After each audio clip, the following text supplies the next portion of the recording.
धोत्री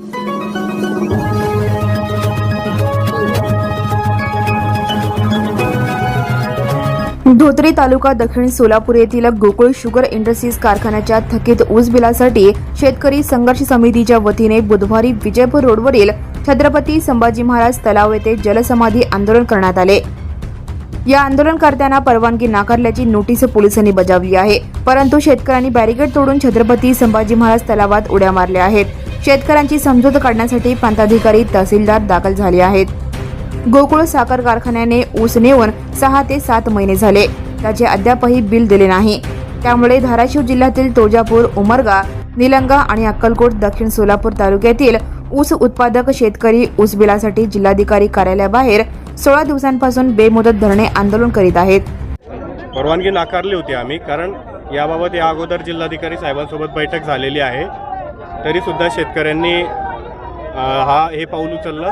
त्यासाठी आम्ही त्यांना अशी परवानगी दिलेली नव्हती की आपण जलसमाधी करावी, पण ते ऐकले नाही आणि पुढे येऊन त्यांनी त्यांच्या आर्थिकतेमुळे इथे जलसमाधीचा निर्णय घेतला। त्यांना कुठलीही जीवितहानी होऊ नये म्हणून आम्ही पुरेपूर प्रयत्न केलेले आहे। सर्व शेतकऱ्यांना बाहेर काढलेलं आहे। याबाबत शासनाला मान्य जिल्हाधिकाऱ्यांच्या माध्यमातून कळवण्यात येईल। मध्यस्थी पोलिसांकडून काय करण्यात येणार आहे? शेतकऱ्यांचं गेल्या अनेक दिवसापासून जे आहे ते उपोषण सुरू आहे, मागणी त्यांची आहे की ऊस बिल द्यावं। पोलिसांच्या माध्यमातून काय मध्यस्थी करणार येणार आहे का, काय सांगतो? पोलिसांच्या माध्यमातून आम्ही जिल्हाधिकारी महोदयांना कळवणार आहे की यांची मागणी अशी आहे आणि आंदोलन तीव्र केलेलं आहे। त्यानंतर मग जिल्हाधिकारी महोदय पुढील निर्णय घेतील। आता तिथे जे आंदोलन आहे, पूनम गेटजवळ जे आंदोलन सुरू आहे, ते आंदोलन आता थांबवण्यात येईल का अजून ते कंटिन्यू करण्यात येईल? कारण अजून दिवसेंदिवस तीव्र होत जाणार। नाही, बरोबर आहे। आम्ही आमच्या परीने पूर्ण प्रयत्न करू शेतकऱ्यांना समजून सांगण्याचा आणि शेतकऱ्यांना त्यांच्या परावृत्त करण्याचा त्यांच्या आंदोलनापासून। परंतु ही बाब जी एक कायदेशीर प्रक्रियेची बाब आहे, याला जो वेळ लागतो तो वेळ लागणारच आहे।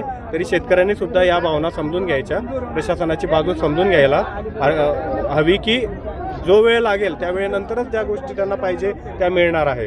आजच्या आज किंवा उद्याच्या उद्या काही गोष्टी होणार नाही, त्याला काही कालावधी लागेल। तो कालावधीबाबत मान्य जिल्हाधिकारी महोदयांसोबत चर्चा करून लवकरात लवकर त्यांचं म्हणणं कसं मान्य होईल याबाबत त्यांनी प्रयत्न करावे। त्यासाठी आम्ही जिल्हाधिकारी महोदयांना सगळ्या गोष्टी अवगत करणार आहे। शेतकऱ्यांची तक्रार आहे, रात्री देखील ते मुक्कामी तिथंच आहेत, पण त्यांना कुठली सुरक्षा व्यवस्था किंवा नाही। आमचे कोणी हल्ला करू शकतो कारखान्याची असं त्यांच्या शेतकऱ्यांना नाही, आम्ही शेतकऱ्यांच्या त्या भागामध्ये आम्ही गोपनीय आमचे कर्मचारी नियुक्त केलेले आहे आणि आमचा रात्री नाईट पेट्रोलिंगचा जो स्टाफ असतो तो तिथे कायम सतर्कपणे पेट्रोलिंग करत असतो आणि काही सिव्हिल ड्रेसमधले आमचे कर्मचारी तिथे आहे।